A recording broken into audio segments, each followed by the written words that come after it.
حضور غوث پاک کیا ارشاد فرماتے ہیں 1,24,000 پیغمبروں میں سے کوئی پیغمبر ایسا نہیں ہے جو غوث اعظم دستگیر فرماتے میری مجلس میں نہ آیا ہو. ہر پیغمبر میری مجلس میں آیا کرتا ہے. میں آپ سے پوچھتا ہوں کیسے غوث پاک نے دیکھا؟ ایسے دیکھا کہ اللہ نے ان کے دل کو زندہ فرمایا تھا. سرکار کی نظر عنایت ان پر تھی. جن کا دل زندہ ہو جاتا ہے وہ سر کی آنکھوں سے پیغمبروں کا دیدار کر لیا کرتا ہے. حضرت کرام حضور پیرانے پیر کی آواز میں وہ واقعہ بھی ہے. میں آپ کی خدمت میں شعر اس واسطے کر رہا ہوں تاکہ آپ کا ایمان مضبوط ہو. آپ ڈرے نہیں، گھبرائے نہیں. میں پوری حدیث نہیں پڑھوں گا، جب تک آپ ساتھ ہیں حدیث پڑھتا ہوں، بات ختم کر دیتا ہوں. حضرت کرام عزیز دوستو، پیرانے پیر کی آواز میں آتا ہے ایک مرتبہ منبر پر تشریف فرما تھے، رونق افروز تھے. خطاب شروع ہوا، تقریر شروع ہوئی، غوث اعظم دستگیر کا خطبہ شروع ہوا. تقریر کے دوران سونا 12 بج کے بعد سونا پھر بھی گنجائش ہے اس کی. 12 بج جانے کے بعد تو انسان سو جاتا ہے، خاص طور پر تھک کے آنے والا تو سو ہی جاتا ہے. 12 بجے کے بعد اگر کسی کی نیند لگ گئی الگ مسئلہ ہے، مگر شام میں عصر کے بعد تقریر ہو رہی ہے، مغرب کے بعد تقریر بندہ سو رہا ہے تو بہت بری بات سمجھی جاتی ہے. غوث پاک خطاب کر رہے ہیں، بندہ سو گیا. سویا تو سویا، ایسے سویا کہ بھول ہی گیا کہ وہ کہاں ہے. ٹیکا ویکا لے کر آرام سے کھمبے کو، اب دیواروں سے ٹیکے لینے والے عام طور پر سوتے ہیں، اور جمعے کی نماز میں سونا تو ہمارے فرائض میں سے شامل ہے. کئی لوگ جمعے کے دن خطبے میں برابر پابندی کے ساتھ سوتے ہیں. بعض مرتبہ تو ایسا بھی ہوا ہے کہ گھراٹے بھی مار دیتے ہیں، بازو بیٹھ کر اٹھانا پڑتا ہے، بھائی آپ جمعے کی نماز میں ہیں، تب جا کر جاگتے ہیں. بولتے ہیں کہ خطبہ ہماری سمجھ میں نہیں آتا، اس واسطے ہم سو جاتے ہیں. تو میرے دوستو، یہ سونا الگ مرحلہ ہے. سویا انسان سو جاتا ہے. بندہ سو گیا. سویا تو سویا کس کی مجلس میں؟ بڑے پیر کی مجلس میں سویا، غوث اعظم دستگیر کی مجلس میں سویا. بڑے پیر کی توجہ بار بار نگاہ اس پر پڑ رہی ہے.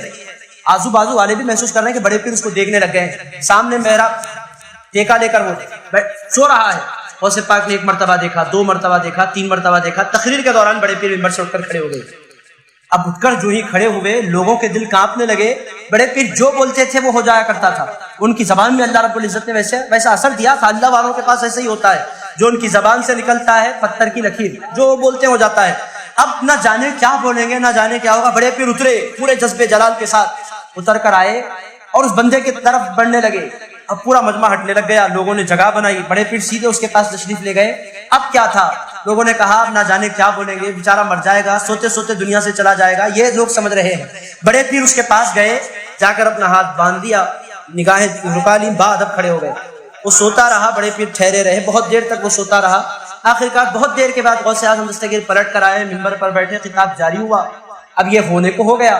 پوچھنے کی ہمت کسی میں نہیں ہے. ولیوں کے سردار ہے، پوچھے تو پوچھے کیسے؟ کوئی پوچھ نہیں پا رہا ہے، مگر ہر ایک کے دل میں سوالات تو ضرور پیدا ہو رہا ہے. خطاب ختم ہوا. اب لوگ جہاں بڑے پیر سے ملنے کے لیے ایک لائن لگ گئی ہے، ہمیشہ ایک لائن ہوتی تھی، آج 2 لائنز لگ گئی ہیں. ایک بڑے پیر سے ملنے کے لیے، دوسرے سونے والے سے ملنے کے لیے. یہ سویا تو سویا، غوث پاک کی مجلس میں سویا. اور معاملہ یہ ہے، سویا بھی بڑے پیر بجائے جلال میں آنے کے اس کے سامنے ہاتھ باندھ کر کھڑے ہو گئے. یہ کتنا بڑا اللہ کا ولی ہے. اب لوگ آ رہے ہیں، مل رہے ہیں، کوئی پیشانی چوم رہا ہے، کوئی کاندھے چوم رہا ہے. اب اس کو حیرت ہو رہی ہے، آج میرے ساتھ ایسا اسپیشل معاملہ کیوں ہو رہا ہے، ایسا میرے ساتھ لوگ کیوں کر رہے ہیں. لوگوں کو سمجھ میں نہیں آ رہا. بہت سے لوگوں نے بھیڑ لگائی. اب وہ جب مسجد سے نکلنے لگا، لوگوں نے پوچھا حضرت ہم آپ کو مان گئے، آپ کی شان ہی جدا ہے. بھائی میری کیا شان جدا ہے؟ کہنے لگے آپ آج سرکار غوث پاک کی مجلس میں سوئے اور غوث پاک آ کر آپ کے سامنے ہاتھ باندھ کر کھڑے ہو گئے، آپ کی عجیب شان ہے. کہنے لگے نادانو تم سمجھتے ہو بڑے پیر میرے سامنے ہاتھ باندھ کر کھڑے تھے؟ کہنے لگے نہیں تو پھر آپ کے سامنے نہیں تو کس کے سامنے؟ ارشاد فرمایا ادھر میری نیند لگی اور اللہ رب العزت نے ادھر اجابات اٹھائے. میں نے دیکھا کہ مدینے سے مصطفیٰ کی سواری آ رہی ہے. میں نے دیکھا، خواب تھا، میں خواب میں دیکھ رہا تھا سرکار تشریف لا رہے ہیں. سرکار آتے جاتے ہیں غوث پاک کی مجلس میں، آتے بھی ہیں، دعائیں بھی دیتے ہیں. سرکار ناز فرماتے ہیں، ناز فرماتے ہیں اپنے اس نواسے پر کہ مجھے اللہ نے ایسا نواسا عطا فرمایا ہے. وہ جب بیٹھتا ہے تو اولیاء اپنی گردنیں بچھا دیا کرتے ہیں، ایسا نواسا اللہ نے مجھے عطا فرمایا ہے. سرکار ناز فرماتے ہیں، خوش ہوتے ہیں کہ اللہ نے مجھے ایسا امتی عطا فرمایا ہے. سرکار آتے جاتے ہیں، وہ ارشاد فرماتے ہیں تم سمجھتے ہو میری خاطر؟ کہنے لگے ہاں. ارشاد فرمایا میں خواب میں سرکار کو دیکھ رہا تھا اور غوث پاک جیتے جاگتے سر کی آنکھوں سے سرکار کا مشاہدہ فرما رہے تھے. بڑے پیر میری ادب کی خاطر نہیں کھڑے ہوئے تھے، مصطفیٰ کائنات اپنے آقا کی ادب کی خاطر کھڑے ہو گئے تھے.